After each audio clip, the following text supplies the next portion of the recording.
Hi everyone. So today we'll be looking at the paper PromptGen, automatically generate prompts using generative models. So prompt learning is a way in which you can elicit responses from language models. And this is a nice way to probe what exactly the language model has learned during its pre-training. And there could be different ways in which these prompts are generated. One method would be to have handwritten prompts, wherein you have an annotator use domain knowledge to represent prompts. And another method could be to automatically search for prompts using gradient based approaches. Um, when you have a gradient based approach to search for prompt, you basically learn one prompt for a task. So for sentiment analysis, you could be learning one prompt. For NLI, you could be learning another prompt. So for each task, you're learning one prompt.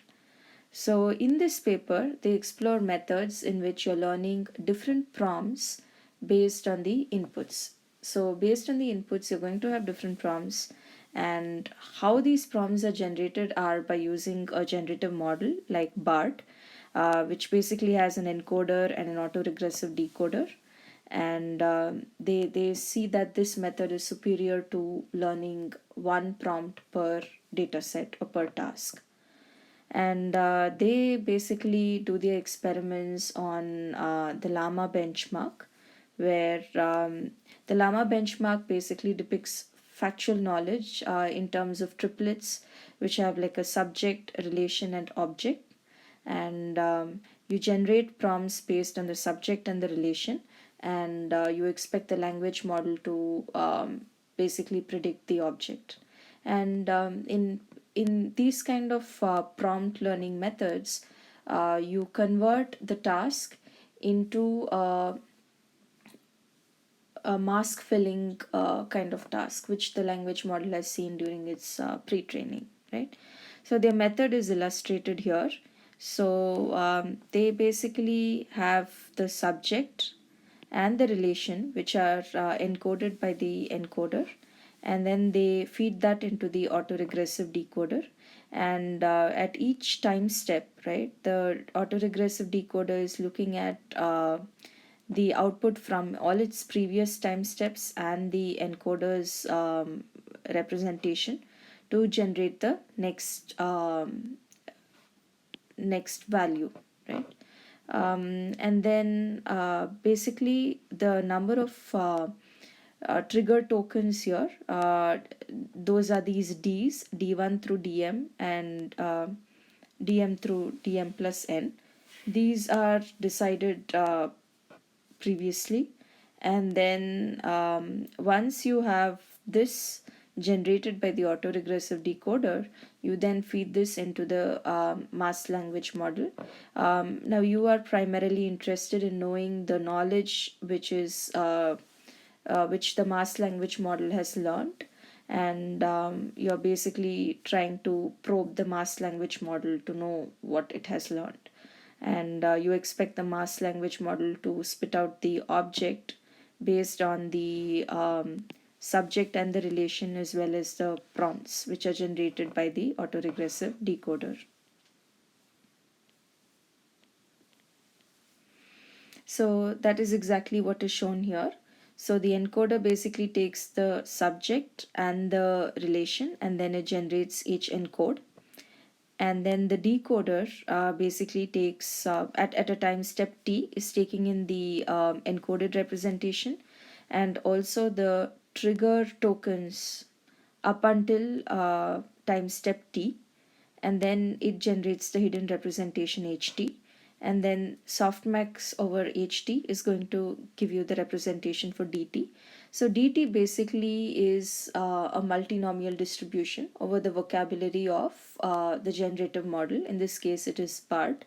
But here, for example, if you're using the language model which you want to probe is BERT, and the generative model is BART, then the vocabularies could be very different. So you would be looking at a common vocabulary, V common, And in order to generate the embedding for these trigger tokens, you're weighting the common vocabulary based on the softmax which you get, right? And that is your epsilon di, which is your embedding for trigger token di. And you update the weights and using the cross entropy objective, and you're trying to minimize the negative log likelihood of the training set. And here basically you have one problem, and that is the information data leak, which you can see here. And the data leak is basically you're using a generative model to generate the prompts. So the generative model has also been pre-trained. So if the generative model has picked up some relations in your subject relation object, if it already knows this, then it can generate prompts which are very trivial. So for example, let's say you have Obama was born in Hawaii. If this is your subject relation and object pair, and you are now feeding in Obama was born in blank to your generative model. If it already knows this fact, then it's going to try to generate Hawaii based on the encoded representation, and it's going to try to put this in one of the trigger tokens, right, in your prompt template. And that becomes a problem, right? And then you're not really querying the mass language model whether it knows this relation, but it may learn, it may have a trivial way of getting out Hawaii, or predicting Hawaii given this prompt, right? Which is not exactly what we want to do. So they try to perturb the input in such a way that they mask the subject with none, right? And then they sort of repeat the same thing. They call this loss as the L perturb loss, where they try to minimize the log likelihood again over the entire data set. And the total loss is going to be the loss due to this perturbed input, as well as the loss due to the triplets, right? And they also weighted by a factor alpha, which is a hyperparameter. I believe they find that 0.3 is the best value for it. And that is how they update the weights of the generative model.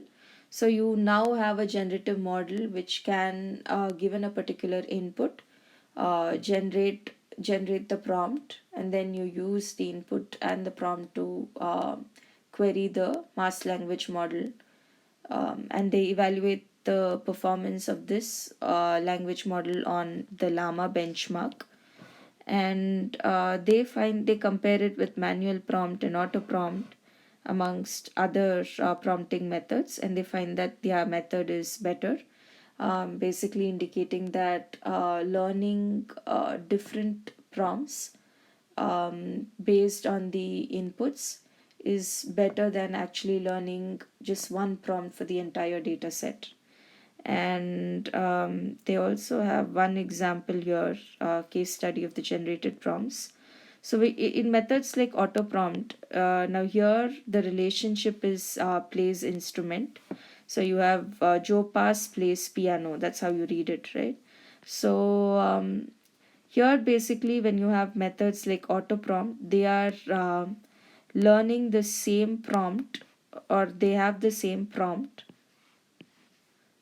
per data set, right? So here, for example, the first example, which is Joe Pass playing drum, it has the same prompt, as well as Marco Benevento playing drum. It has the same prompt, right? And in each case, it's trying to predict a piano, which is probably not the right relation in the first example. Whereas in their method, it is more dynamic, where for Joe Pass you have a different prompt which is generated, and this prompt basically helps the language model predict the right output. And for Marco Benevento, you have a different prompt which is generated, and then that basically guides the language model in predicting piano, which is the right output. So, in conclusion, the main takeaway of this paper is that you can use generative models which are pre-trained like BART um, to generate prompts based on the input. So, these prompts are more dynamic, and you may have to fine tune the generative model, but you are going to now have different prompts based on the input, and this can be better compared to other methods which just learn one prompt per task.